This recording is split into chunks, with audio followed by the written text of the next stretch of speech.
आपका एक बार फिर स्वागत है मेरे YouTube चैनल फसाने अजायब में।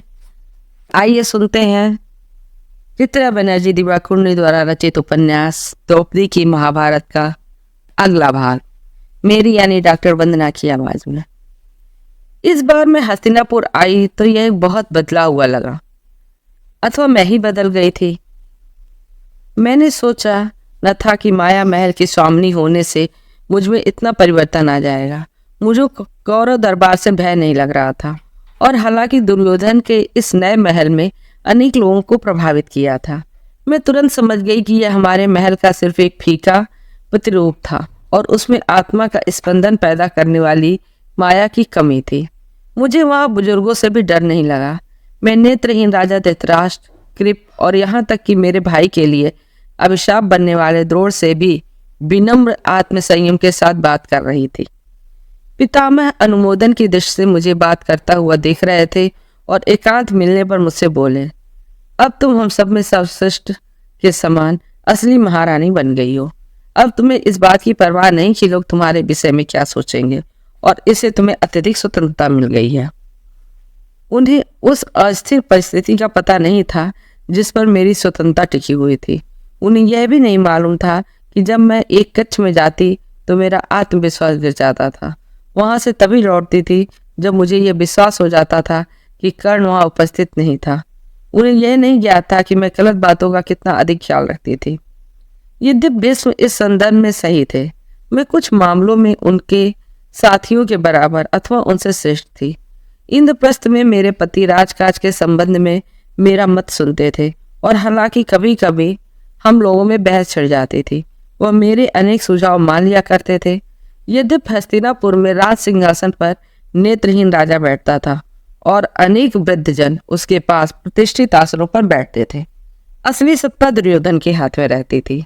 जब ये लोग साथियों और नियमों पर चर्चा करते तो वह विनम्रता से सुनता रहता, किंतु अंत में होता वही था जो दुर्योधन चाहता था। धृतराष्ट्र अपने सर्वप्रिय पुत्र का विरोध सहन नहीं कर पाता था, और विरोध होने पर उसका पुत्र आवेश में आकर उन वृद्ध राजाओं का अपमान करता था जो इतने वर्षों से उसके लिए हस्तिनापुर की रक्षा कर रहे थे। ऐसे अवसरों पर सिर्फ कर्ण ही उसे शांत कर पाता था, परंतु वह स्वयं भी कभी कभी अपने बड़ों की सलाह के प्रति अधीर हो जाता था।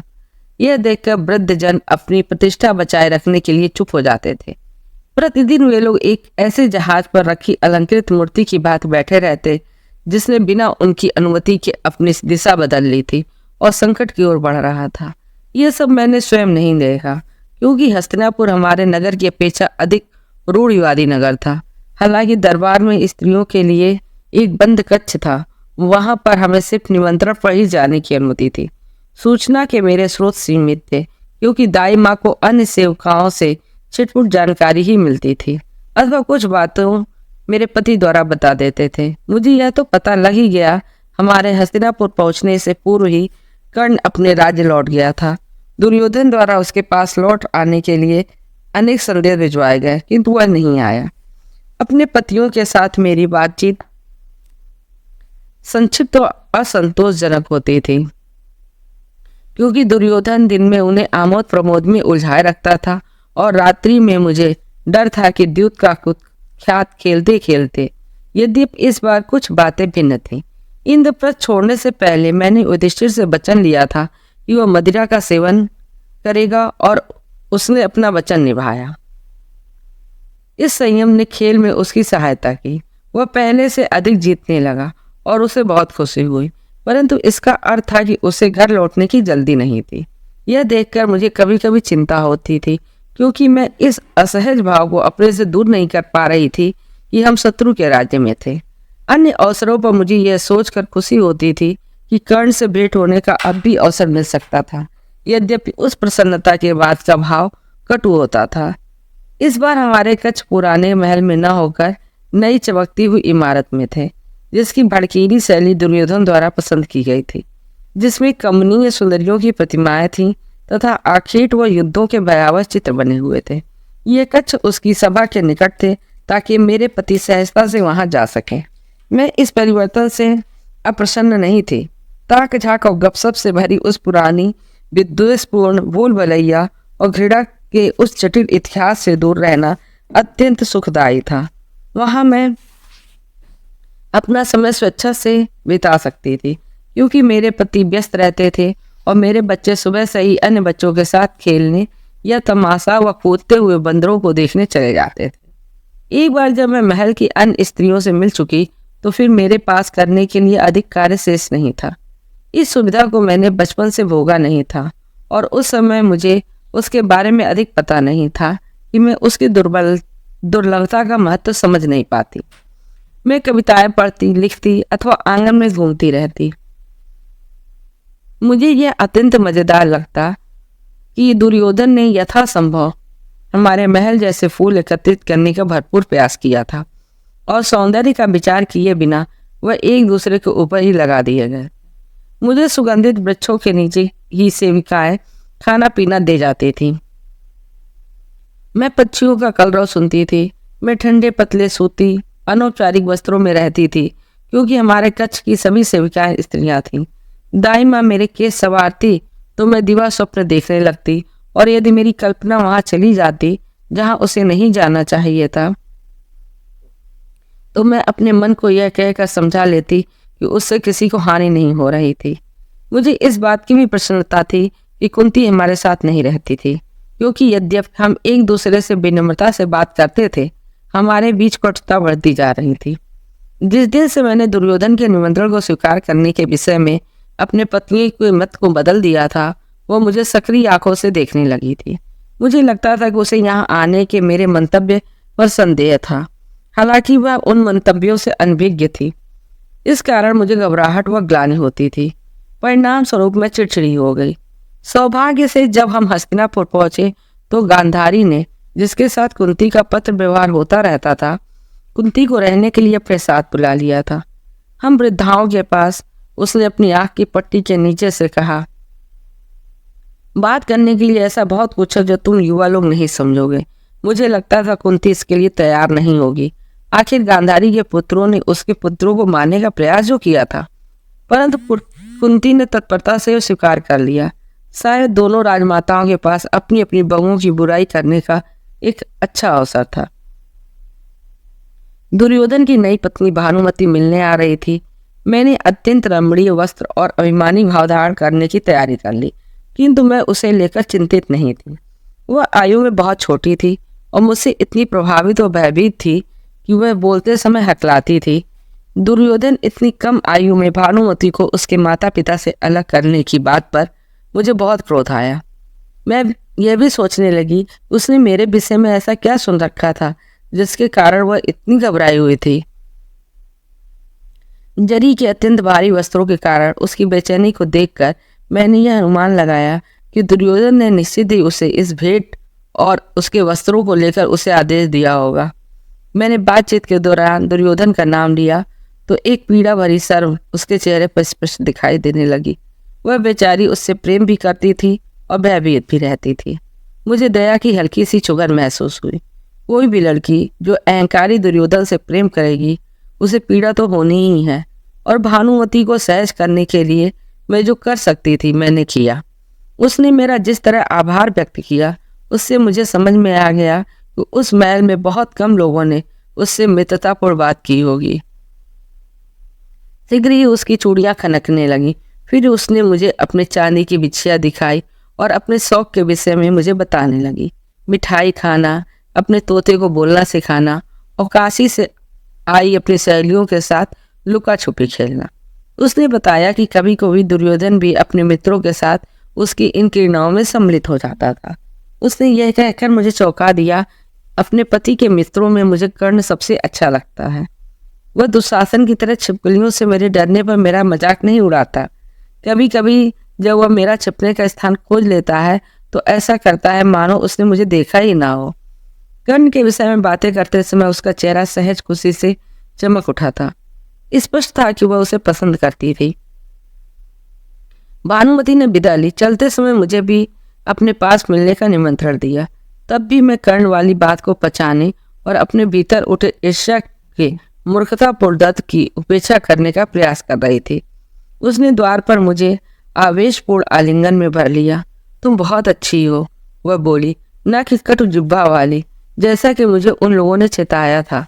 उन चेतावनी देने वालों का नाम पूछने से स्वयं को रोकने के लिए मैंने अपने उपरोक्त कटु जिह्वा को काट लिया, परंतु उसे इस बात का पता नहीं लगा और वो स्वयं ही बोलती रही। हालांकि कर्ण ने ऐसा नहीं कहा था। उसने मुझे अलग ले जाकर कहा कि तुम बहुत भली और सुंदर हो, और उसने सत्य भी कहा था। इतना कहकर वह मुझे शब्दहीन खड़ा छोड़कर पाजेब खनकाती हुई वहां से चली गई। कर्ण अंग से लौट आया था। दाई माँ ने बताया कि वह दुर्योधन के लिखे एक पत्र के साथ वापस आया था, जिसमें दुर्योधन ने ताना मारते हुए उससे पूछा था कि क्या वह पांडव, विशेषकर अपने प्रतिद्वंदी अर्जुन का सामना करने से डरता था।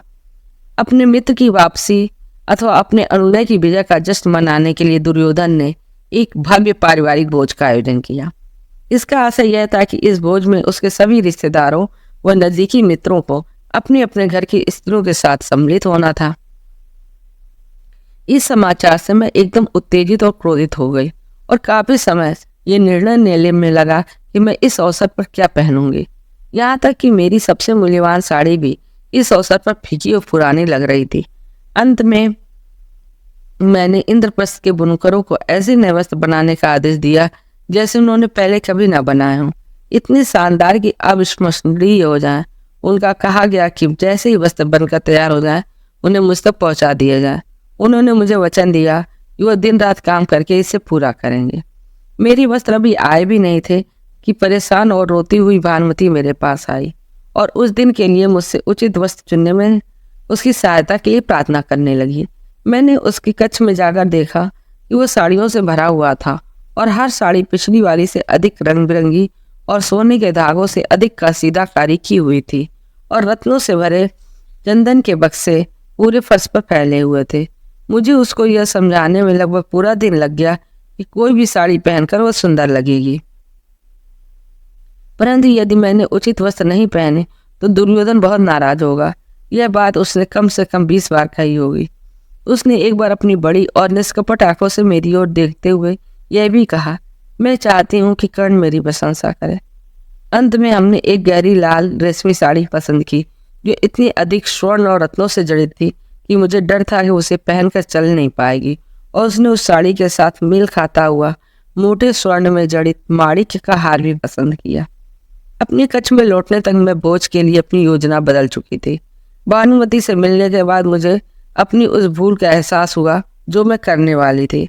उसके लिए जो अक्षम्य था वह मेरे लिए लज्जाजनक होता। यह बात कोई मेरे जितनी समझदार नहीं पर मेरी उम्र की स्त्री अच्छी तरह समझ सकती थी। मैंने अंत में सत्य को स्वीकार कर लिया। मैं जो चाहती थी, चाहे वह कर्ण की सिर्फ एक प्रशंसा भरी दृष्टि ही क्यों ना हो, वह पाप था। क्या मैं विवाहित नहीं थी, वह भी 5 बार, और वह भी उन पुरुषों के साथ जिनसे कर्ण की शत्रुता थी। अपने शास्त्रों में लिखे शब्द मेरे मस्तिष्क में उभर आए। एक स्त्री जो किसी ऐसे पुरुष के विषय में कामनापूर्ण विचार रखती है जो उसका पति नहीं है, वह उतनी ही निष्ठाहीन होती है जितनी कि वह स्त्री जो ऐसे पुरुष के साथ संभोग करती है। इंद्रप्रस्थ से जो इंद्रधनुष के समान रंगीन और हीरो से मंडित साड़ी तैयार होकर अभी अभी आई थी, मैंने उसे एक तरफ रख दिया। उसके स्थान पर मैंने एक साधारण सफेद रेशम की लाल व स्वर्णिम किराने वाली साड़ी निकाली। मैंने दाई माँ को कहा कि मोतियों की साधारण सी हार पहनूंगी और अपने बालों में केवल मोगरे का फूल लगाऊंगी। उन्होंने जीभ चटकाते हुए असहमति जताई कि उस अवसर पर ऐसे वस्त्र पहनना उचित नहीं होगा, क्योंकि सफेद साड़ियां सिर्फ वृद्ध स्त्रियां ही पहनती हैं। किंतु अंत में उन्होंने मेरी बात मान ली। यद्यपि इसके विपरीत जब मैंने भोज कक्ष में प्रवेश किया तो सबकी दृष्टि मेरी ओर घूम गई। रंग बिरंगे फूलों के गुलदस्ते की तरह सजी झुंड में खड़ी स्त्रियों के बीच मैं पुराने वस्त्रों में बिल्कुल अलग दिखाई दे रही थी। कुछ स्त्रियां मेरी रचनात्मकता से ईर्ष्या कर रही थीं और कुछ अप्रसन्नता से परस्पर फुसफुसा रही थीं। इसे हमेशा अलग ही दिखना होता है। यह हमें दर्शाना चाहती है कि यह सबसे बेहतर है। हमेशा यह ध्यान आकर्षित करने की इच्छुक रहती है। कुंती जो इस भोज में हमारे साथ ही थी, निश्चय ही मेरे आडंबर पर खिन्न थी। फिर उसने मुझसे मेरी बाँह पकड़कर सहारा देने को कहा, क्योंकि वह अपने आप चल सकने में सक्षम थी। मैंने सिर्फ यह अनुमान लगाया कि वो मुझ पर नजदीक से नजर रखना चाहती थी। अभी हम कुछ ही कदम चले थे कि मैंने हमेशा की तरह साधारण वस्त्रों में कर्ण को देखा। उसने भी उसी समय मुझे देखा और झटके से रुक गया। एक क्षण के लिए मुझे लगा कि वह भोज कक्ष में जाने के लिए कोई अन्य मार्ग लेगा। अतिथियों की इतनी भीड़ में मेरी उपेक्षा करना बहुत सरल था, परंतु उसने ऐसा नहीं किया। मेरे वस्त्रों को देखकर उसकी आंखों में कुछ ऐसे भाव थे जिसे मैं पढ़ नहीं सकी। उस समय मुझे एहसास हुआ कि वह और मैं दोनों सादे सफेद वस्त्रों में एक दूसरे की छवि प्रतीत हो रहे थे। अपने लिए वस्त्र चुनते समय क्या मेरे अवचेतन मन में इस प्रकार का विचार आया था? कुंती ने भी इसी समय हम दोनों की समानता पर गौर किया। उसने कठोरता से गहरी श्वास भीतर ली और मैं सोच में पड़ गई कि क्या वह हमारी विचित्र समानता के विषय में सोच रही होंगी। इतने में कर्ण हमारे निकट आ गया। उसने कुछ ऐसे झुककर अभिवादन किया कि उसकी इतनी मैत्रीपूर्ण मुद्रा मैंने इंद्रप्रस्थ में पहले कभी नहीं देखी थी। उसने पहले कुंती का अभिनंदन किया, जो उचित भी था, और फिर बिना कुंती के उत्तर की प्रतीक्षा किए वह मेरी ओर मुड़ गया। पांडवों की महारानी को इतने अच्छे रूप में देखकर बहुत प्रसन्नता हो रही है। उसने मुस्कुराते हुए कहा, मैं आशा करता हूँ कि आपकी अब तक की यात्रा सुविधाजनक रही होगी। शिष्टाचार से बात करना उसके लिए सामान्य बात थी, जैसा कि सभी दरबारी कहते थे। फिर भी मेरा हृदय धड़क रहा था। शायद यही वह अवसर था जिसकी मुझे इतने लंबे समय से प्रतीक्षा थी। अतीत को भुलाकर अपने संबंधों को सुधारना, शायद फिर मुझे कर्ण का विचार आना बंद हो जाए। मैंने मुस्कुराने और यह कहने के लिए कि मुझे आशा है कि उसकी यात्रा अच्छी रही होगी, वह उसके स्वास्थ्य के विषय में पूछने के लिए स्वयं को तैयार कर लिया। क्या यह कहना उचित होगा कि उसे देखकर मुझे प्रसन्नता हुई? परंतु कुंती ने मेरी बाह पर अपनी पकड़ कस रखी थी। उसकी आंखें कर्ण के बाद मुझे और फिर वापस कर्ण को देख रही थी। उसका चेहरा पीला और कठोर लग रहा था। उसने क्या अनुमान लगाया था? कुंती की क्रूर दृष्टि के समक्ष मैं अपनी गुप्त बात को प्रकट नहीं कर सकती थी। इससे वह हमेशा के लिए मुझसे अधिक शक्तिशाली हो जाती। मैंने अपने चेहरे को पूरी तरह भावहीन बना लिया और इतना कम झुककर कर्ण का अभिनंदन किया कि वह उसकी उपेक्षा करने से भी अधिक बुरा था। मैं बिना कुछ कहे कुंती को लेकर उसके पास से निकल गई। यद्यपि जाते समय मैंने अपनी आंख के कोने से देखा कि उसका चेहरा क्रोध से तमतमा रहा था। मेरा हृदय व्यथित हो उठा। मैंने सब बर्बाद कर दिया और मैं कर भी क्या सकती थी। प्रत्येक बार जब भी हम मिलते थे, वो कौन सा बुरा नक्षत्र था जो हमें प्रभावित कर देता था और सब कुछ गलत चीज़ें हो जाती थी। ऐसी चीज़ें जो मैं कभी नहीं चाहती थी। अब वह मुझे कभी क्षमा नहीं करेगा। उस भव्य और अंतहीन भोज के दौरान मैंने स्वादिष्ट व्यंजनों को बिना चखे खाती, मुस्कुराती रही तथा अपने आसपास बैठी स्त्रियों से बिना सोचे समझे इतनी बात करती रही कि मेरा मुंह दुखने लगा। और इसी बीच मैंने निर्णय लिया कि अब घर लौट जाना चाहिए। मैंने उसी रात युधिष्ठिर से इस बारे में बात करने का विचार बना लिया। अपने महल के लिए मेरी इच्छा ने मुझे झकझोर दिया। मुझे उसकी तरह आवश्यकता थी जैसे किसी घायल पशु को अपनी माद में बैठकर अपने घावों को चाटने के लिए। कृष्ण ने एक बार कहा था कि समय पुष्प की भांति होता है। यह बात मेरी समझ में नहीं आई थी, परंतु बाद में मैंने खिलते हुए कमल की कल्पना की कि किस प्रकार उसकी बाहरी पत्तियां झड़ जाती हैं और अंदर की पत्तियों को उद्घाटित करती हैं। अंदर वाली पत्ती को बाहर की पत्ती के बारे में कभी पता नहीं लगता, जिसने उसे वास्तव में आकार दिया होता है, और केवल उस फूल को तोड़ने वाला दर्शक ही ये देख पाता है कि किस प्रकार एक पत्ती दूसरे से जुड़ी रहती है। उस दोपहर की पत्ती रक्तिम उच्छ्वास के साथ खुली थी। रजस्वला होने के कारण मैं सुस्त महसूस कर रही थी। बंगाल से एक व्यापारी द्वारा लाई हल्की सूती साड़ी पहनकर मैं अपनी खिड़की से आती मंद धूप में बैठी उद्यान में कूजती मैना का स्वर सुन रही थी और पहले से बेहतर महसूस कर रही थी। युधिष्ठिर इस बात पर सहमत हो गया था पिछली रात को हमारे सैन्य कक्ष में हुई बहस के बाद कि अपनी इस यात्रा को समाप्त करके अपने राज्य लौटने का समय हो गया था। उसने वचन दिया था कि वह आज दुर्योधन के समक्ष इस बात की घोषणा कर देगा। इस प्रकार अब मैं अपने महल वापस में जाने वाली थी, जहाँ किसी विशिष्ट व्यक्ति के चेहरे पर क्रोध को भुलाने का प्रयत्न कर सकूंगी। मुझे इस बात का पता नहीं था कि कुछ घंटे पूर्व दुर्योधन की नई सभा में एक नई पत्ती खुल गई थी, जहाँ कौरव राजकुमार ने अपने चचेरे भाई के इतने शीघ्र लौटने पर निराशा व्यक्त करते हुए उसे जाने से पहले द्यूत की एक अंतिम खेल खेल लेने की चुनौती दी थी। शायद इसी बहाने मैं उस धन का कुछ अंश वापस कर सकूं जो तुमने जीत लिया है ना? इस खेल में जो इंद्रप्रस्थ में हुए पूर्व के सभी खेलों रूपी पुरानी पत्तियों से जुड़ा था, जो अब झड़कर गिर चुकी थी। युधिष्ठिर के प्रतिद्वंदी के रूप में दुर्योधन का स्थान शकुनी ने ले लिया। पलपुड़ी खुली और उसके उस कौशल को उजागर कर दिया जो उसने अभी तक छिपा रखा था। अपने भाइयों के अन्याय की उपेक्षा करते हुए मेरा पति एक के बाद एक बाजी हारता चला गया। वह अपने रथ, अपने अस्त्र शस्त्र, अपनी समस्त संपत्ति तक हार गया। उसके बाद दुर्योधन के पूर्ण वश, हठ की पकड़ और क्रीड़ा के उन्माद में उसने वह चीजें दांव पर लगा दी जिन्हें हारने का उसके पास अधिकार नहीं था, और वह उन्हें हार बैठा। द्वार पर हलचल हुई। क्या मेरे पति जल्दी लौट आए? परंतु मेरे कक्ष के सामने जो व्यक्ति अजीब ढंग से सिर झुकाकर खड़ा था, उसके वस्त्रों को देखकर मैंने पाया वह दुर्योधन का सेवक था। मुझे उसकी अशिष्टता पर बहुत गुस्सा आया। पुरुष सेवक को यह पता होना चाहिए था कि उसे बाहर ही प्रतीक्षा करनी चाहिए और मेरी किसी सेविका के हाथ संदेशा भिजवाना चाहिए था। मैंने अपने अर्ध पारदर्शी वस्त्र को खींचकर अपने पास कर लिया। मैंने अत्यंत कठोरता से पूछा, क्या चाहिए तुम्हें? यदि वो कुछ कह पाता, उससे पहले ही दाई दौड़ती हाँफती वहां पहुंच गई। बच्ची, मेरी बच्ची। आवेश में वह औपचारिक शिष्टाचार को भूल गई। अनर्थ हो गया। ऐसी बात हो गई जिस पर मुझे विश्वास नहीं होगा। मेरा हृदय तेजी से धड़कने लगा, अथवा वह धड़कन मेरे मस्तिष्क के भीतर हो रही थी। मैंने आज से पूर्व इतनी कठोरता से कभी बात नहीं की। खुद को संभालो, मुझे साफ साफ बताओ कि क्या बात है। परंतु इतनी देर में वो मेरे पैरों में बैठकर सुबक सुबक कर रोने लगी। मैंने दुर्योधन को सेवक को देखते हुए आदेश दिया, तुम जाओ। उसने घबराहट से अपने होठों पर जीभ फेरी और झुककर बोला, क्षमा करें महारानी, मुझे अपना कार्य पूरा करना ही होगा। राजकुमार दुर्योधन ने आपको सभा में बुलवाया है। सभा में? मैंने अविश्वास से कहा। परंतु स्त्रियां तो वहां नहीं जाती, और मेरे पतियों के स्थान पर मुझे दुर्योधन ने क्यों बुलवाया है? दाई माँ ने मेरी साड़ी पकड़ ली। क्योंकि वह जुए में सब कुछ हार गया है, वह रोते हुए बोली। युधिष्ठिर, पहले राजकोष का सारा धन, फिर महल। मेरा महल? मैंने गुस्से में बीच में टोका। उसे अधिकार नहीं है?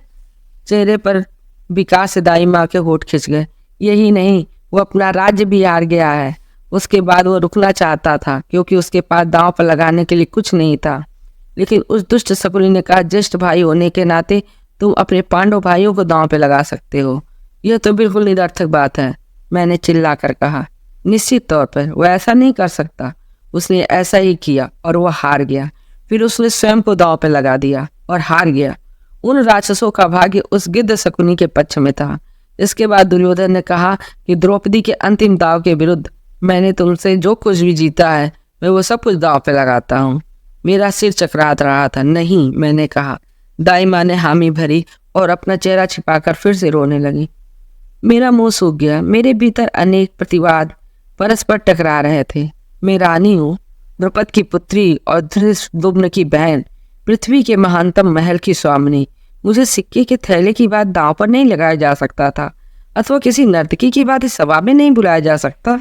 तभी मुझे किसी पुस्तक में पढ़ी हुई एक बात याद आई, और मैंने सोचा भी नहीं था कि यह विचित्र नियम कभी मुझ पर भी लागू हो पाएगा। एक पत्नी गाय अथवा दास की तरह अपने पति की संपत्ति होती है। मेरे शेष पतियों ने क्या कहा? मैंने धीरे से सेवक से पूछा। वह कुछ नहीं कह सके, उसने दुखी स्वर में कहा। वह तो पहले ही दुर्योधन के दास हो चुके हैं। मेरा सिर घूमने लगा, किंतु मैंने स्वयं को संभाला। मैं न्याय शास्त्र के अन्य शब्द याद कर रही थी। यदि संयोगवश पुरुष स्वयं को हार जाए तो अपनी पत्नी पर उसका कोई अधिकार नहीं होता। सभा में वापस जाओ, मैंने उसे आदेश दिया, और वहां वृद्ध जनों से यह पूछो, क्या यह सत्य नहीं है कि एक बार जब युधिष्ठिर दुर्योधन की संपत्ति बन गया तो उसके पास मुझे दांव पे लगाने का क्या अधिकार है? सेवक जल्दी से चला गया। मैंने एक गहरी ठंडी सांस ली। यह अच्छी बात थी कि मैं अनपढ़ नहीं थी जिसे नियमों की समझ ना हो।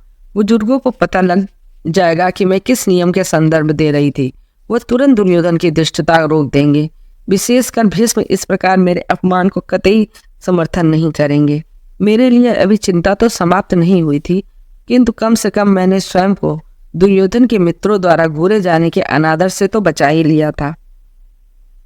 ऐसा सोचना मेरी भूल थी। विधि के ज्ञाताओं ने मेरी रक्षा नहीं की। सभा में हुई इस घटना का विस्तृत वर्णन किया गया। यद्यपि मेरे लिए वह धुंधला है। अगले ही क्षण दुशासन दौड़ता हुआ आया और चिल्लाकर बोला कि अब दुर्योधन मेरा स्वामी था और क्या मुझे उसका आदेश नहीं मानना चाहिए? क्या दाई माँ भागकर गांधारी के कक्ष में सहायता मांगने गई थी? क्या दुशासन ने उसे मारकर गिरा दिया था? क्या उसने मेरे केस खींचे थे जिन्हें आज तक किसी भी पुरुष ने सिवाय आदरपूर्ण प्रेम के साथ नहीं छुआ था? मैंने उससे वस्त्र बदलने की प्रार्थना की। मेरी विनम्रता को झूठा बताकर वह मुझ पर हंसने लगा और महल के गलियारे में सबके सामने से मुझे घसीटता हुआ ले गया। किसी ने हस्तक्षेप करने का साहस नहीं किया। मैंने स्वयं को सैकड़ों पुरुषाकों के सामने सभा में खड़ा पाया। अपनी अस्त व्यस्त साड़ी को समेटते हुए मैंने अपने पतियों से सहायता की याचना की। उन्होंने यातना भरी दृष्टि से मुझे देखा, किंतु सब शिथिल होकर बैठे रहे। मैं देख सकती थी वह सभी युधिष्ठिर की शब्द बेड़ियों से बंधे पहले ही दुर्योधन की संपत्ति बन चुके थे। उसी शब्द ने मुझे भी दुर्योधन की संपत्ति बना दिया था। उन्हें लगा कि मुझे अथवा स्वयं को छुड़ाने का उनके पास कोई अधिकार नहीं था।